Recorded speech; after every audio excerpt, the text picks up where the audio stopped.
The wind rolled slowly across the wide plains of Dry Creek Valley, carrying dust, the smell of dry grass, and the quiet whispers of a place that had seen too many broken dreams. The sun hung low over the distant mountains, turning the sky into deep shades of orange and crimson, and the small frontier town of Red Hollow prepared for another lonely evening, in a land where strength meant survival and reputation meant everything. A challenge had captured the attention of every cowboy within 200 miles. It was a challenge issued by a widow, beautiful, mysterious and stubborn as the land itself. Her name was Clara Whitmore, and she had become the talk of every saloon, ranch and dusty road in the region. Clara had arrived in Red Hollow 2 years earlier after her husband, a wealthy ranch owner named Edward Whitmore, died suddenly under mysterious circumstances. Some said illness took him. Others whispered darker rumors that the harsh life of the frontier simply broke his spirit. Whatever the truth, Clara inherited Whitmore Ranch, a massive stretch of land with strong fences, good water, and one creature more famous than the ranch itself, a massive black stallion named Thunder. Thunder was no ordinary horse. He was wild, powerful, and untamable. Edward Whitmore had once claimed Thunder carried the spirit of a storm in his blood.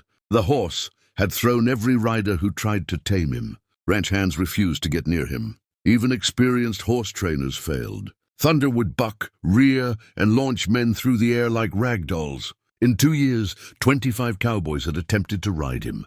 25 had failed. And that was exactly what Clara wanted. Standing on the wooden porch of the ranch house one evening, Clara announced something that would shake the entire valley. "If you're a real cowboy," she declared boldly, her voice carrying across the ranch yard, "prove it on my stallion." The rules were simple. Any man who could ride Thunder for 1 full minute without being thrown would win a prize. $500 in Clara's personal respect. But if he failed, he walked away with nothing but bruises and embarrassment. Word spread like wildfire. Within weeks, cowboys arrived from distant towns. Some came for the money. Some came for pride. Some came simply because they believed no horse could defeat them. And one by one, they climbed onto Thunder's back. And one by one, Thunder destroyed them. The first rider lasted 12 seconds. The second rider lasted 8. The strongest one, a legendary rodeo rider from Silver Ridge, managed 30 seconds before. Thunder launched him over the corral fence and into a pile of hay. Each failure only made the challenge more famous. Men gathered in Red Hollow saloon every night telling the same stories. "Biggest horse I've ever seen. Moves like lightning. That widow is crazy if she thinks anyone can ride that beast." Clara watched every attempt with calm eyes, never smiling, never mocking the fallen riders. She simply waited. Then one quiet afternoon, a stranger rode into town. His horse was thin, his coat was dusty, his hat was worn and sun-faded. He didn't look like the kind of man who chased glory. In fact, he looked like someone who had spent most of his life trying to avoid attention. His name was Daniel Carter. Daniel was what the frontier called a drifting cowboy, a man without a permanent ranch, moving from job to job, fixing fences, herding cattle, sleeping under the stars. People rarely noticed him because he never tried to stand out. But there was something about his calm eyes and steady movements that hinted at deep strength. When Daniel entered the saloon that evening, he quietly ordered water instead of whiskey. That alone caught attention. One of the local cowboys laughed. "Water in this place?" Daniel shrugged. "Clear head keeps a man alive longer." Another cowboy leaned closer. "You here for the widow's challenge?" Daniel took a slow sip before answering. "Maybe." The table erupted with laughter. "You," someone said.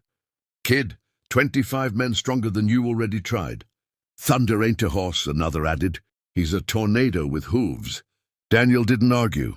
He simply finished his drink and stood up. "Where's the ranch?" The next morning, Daniel arrived at Whitmore Ranch just as the sun climbed above the hills. Clara stood near the corral, watching ranch hands repair a broken fence from the previous rider's disastrous fall. She turned when she heard footsteps. Daniel removed his hat politely. "Morning, ma'am." Clara studied him carefully. She had seen dozens of confident men approach her with loud voices and proud smiles. This man was different, quiet, calm. "You here for the challenge?" she asked. "Yes, ma'am." Clara crossed her arms slightly. "You know 25 men failed." Daniel nodded. "You still want to try?" "Yes, ma'am." Clara gestured toward the corral where thunder paced like a dark storm cloud trapped behind wooden rails. "Mount him," she said simply. Daniel walked slowly toward the horse. Thunder immediately noticed him. The massive stallion stomped the ground and snorted, muscles rippling beneath his black coat. Most men rushed. Daniel did not. He stopped several feet away and simply stood there. Minutes passed. Thunder snorted again, expecting movement, aggression, something. But Daniel remained calm. Then Daniel did something no other rider had done. He spoke softly. "Easy there, boy." The stallion tilted his head slightly. The ranch hands whispered among themselves. "What's he doing?" Daniel stepped closer, slowly, calmly, until he stood beside the powerful horse. Thunder stamped once but did not strike. Clara watched carefully now. Daniel placed a gentle hand on Thunder's neck. For the first time in 2 years, the stallion did not explode with rage. Daniel climbed onto the saddle. The moment his weight settled, thunder erupted. The stallion leaped into the air like lightning striking the earth. Dust exploded beneath his hooves as he twisted, bucked and spun with terrifying power. 5 seconds. 10 seconds. The ranch hands began counting loudly. 15 seconds. Daniel moved with the horse instead of fighting it. His body flowed with each violent movement, balanced like a leaf riding a storm. 30 seconds. Thunder jumped higher, trying harder. 40 seconds. Clara's eyes widened.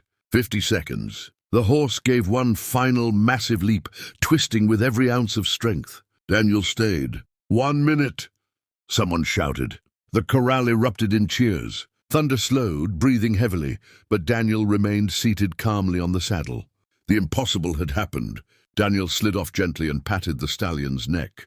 "Good horse," he whispered. Clara walked slowly toward him, disbelief still written across her face. "You did what 25 men couldn't," she said quietly. Daniel shrugged slightly. "He's not a bad horse." Clara studied him more closely now. "You didn't try to dominate him," she realized. Daniel smiled faintly. "Storms can't be beaten." Only understood. For the first time since her husband's death, Clara laughed softly. "You've won the challenge," she said. Daniel nodded. But instead of asking for the money, he said something unexpected. "Ma'am, a man who rides a horse once proves courage. A man who cares for it proves character." Clara's expression softened. In that moment, something changed, not just for the ranch, but for both of them.